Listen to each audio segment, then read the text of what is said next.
Assalamualaikum warahmatullahi wabarakatuh. Perkenalkan, nama saya Silvana Erman dengan NIM 2312 020069. Saya dari Prodi Bimbingan dan Konseling Islam. Kali ini saya akan membuat video praktek konseling yang menggunakan teknik khusus, yaitu teknik pemberian contoh dan teknik pemberian nasihat. Berikut videonya. Baik Kak, perkenalkan nama saya Silvana Erman. Kak bisa panggil saya Isil. Kalau boleh tahu nama Kak siapa? Perkenalkan, nama saya Puji Aulia Rizal, bisa dipanggil dengan Puji. Gimana kabarnya Kak? Alhamdulillah baik. Sebelumnya Kakak udah pernah melakukan konseling? Belum pernah Kak. Konseling itu dimana sebuah proses bantuan yang diberikan oleh konselor, yaitu saya, kepada kliennya, yaitu Kakak, secara langsung seperti sekarang ini. Nah, saya harapkan di sini Kakak ikut aktif dalam menyampaikan apa yang Kakak rasakan. Insya Allah data yang Kakak sampaikan terjaga dengan baik dan sesuai juga dengan norma-norma yang telah berlaku. Ada yang mau Kakak tanyakan? Tidak Kak. Nah, apa yang bisa saya bantu Kak? Begini Kak, akhir-akhir ini saya sering merasa sedih karena kehilangan ibu saya 1 tahun yang lalu. Turut berduka cita ya Kak. Apa yang paling membuat Kakak sedih? Saya sering menangis kalau ingat dengan ibu saya. Saya juga sering bermimpi tentang ibu saya. Ketika Kakak menangis, apa yang Kakak lakukan? Saya pergi ke makam ibu saya, kadang sendiri, kadang-kadang bersama sepupu saya. Di rumah Kakak tinggal sama siapa? Saya tinggal dengan ayah saya. Adik dan abang saya pergi merantau. Ayah saya pun pergi bekerja dari pagi sampai sore. Jadi di rumah Kakak kalau dari pagi sampai siang itu sendirian saja? Iya. Kakak, abang dan adik Kakak kapan pulangnya? Itu mungkin sesekali, kayak ketika ada acara mungkin mereka akan pulang. Kalau boleh tahu rutinitas Kakak apa saja di rumah? Kalau biasanya ketika orang sekolah, saya jualan di dekat rumah saya. Tapi sekarang lagi tapi sekarang lagi libur, jadi saya sendiri di rumah, nggak ada ngapa-ngapain. Jadi karena sekarang libur, jadi Kakak emang sendirian di rumah, tidak ada ketemu orang-orang. Ya Kak sangat merindukan ibu Kakak. Iya Kak. Sudah adakah Kakak pergi ke makam ibu Kakak? Kalau saya pergi ke makam ibu saya mungkin 1 kali seminggu untuk membersihkannya, atau kadang kalau saya merasa kesepian atau keingat ibu saya langsung ke tempat ibu saya, makam ibu saya. Momen apa saja yang paling Kakak ingat semasa ibu Kakak masih ada? Dulu kalau masih dulu pas masih sama ibu saya sering melakukan hal-hal berdua, seperti masak bersama, menentukan menu apa yang akan dimasak, lalu pergi ke pasar bersama.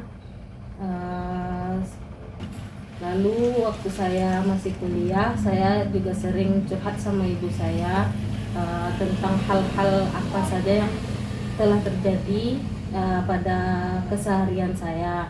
Misalnya kalau saya ada masalah di perkuliahan atau lagi ada masalah dengan teman saya sering curhat dan minta pendapat kepada ibu saya.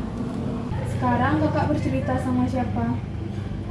Semenjak ibu saya meninggal, saya lebih sering memendam perasaan saya. Misalnya kalau apa-apa yang terjadi pada hidup saya lebih sering memendamnya.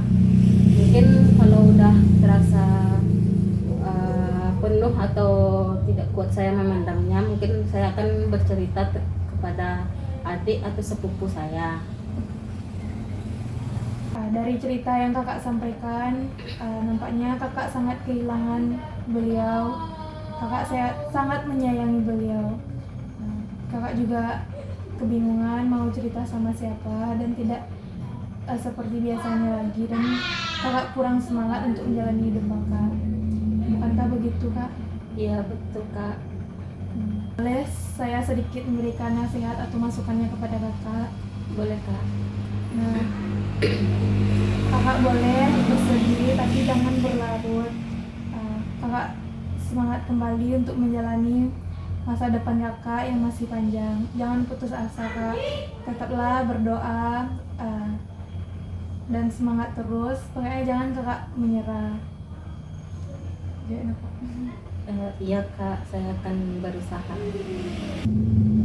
Nah, saya pernah menemui seseorang yang sama ceritanya dengan kakak, tetapi pelan-pelan dia memulai kehidupan barunya lagi. Dia mulai bangkit dan melanjutkan cita-citanya, itu tuh untuk ibunya. Sekarang dia bisa menjalankan kehidupannya walaupun masih sering kangen sama ibunya.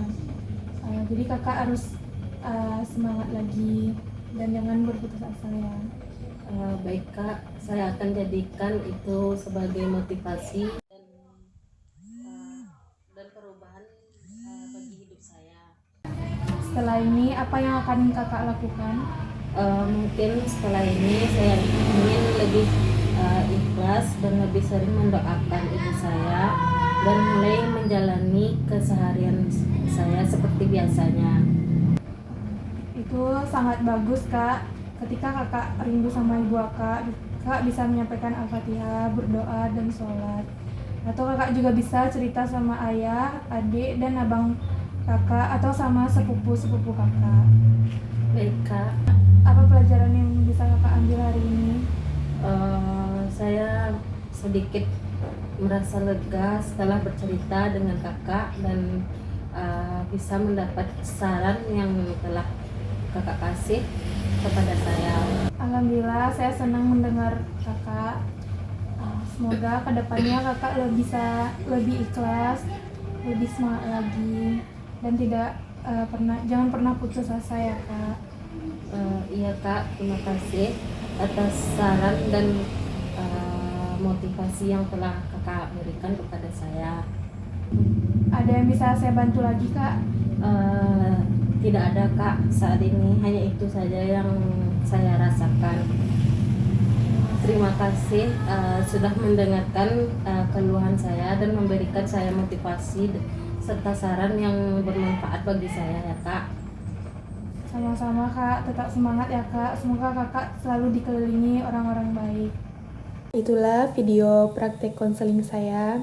Terima kasih untuk Ibu Zuwirda dan Ibu Mary yang telah memberikan banyak ilmu kepada kita semua dan memberikan banyak memotivasi kita sehingga kita bisa melakukan praktek konseling dengan klien.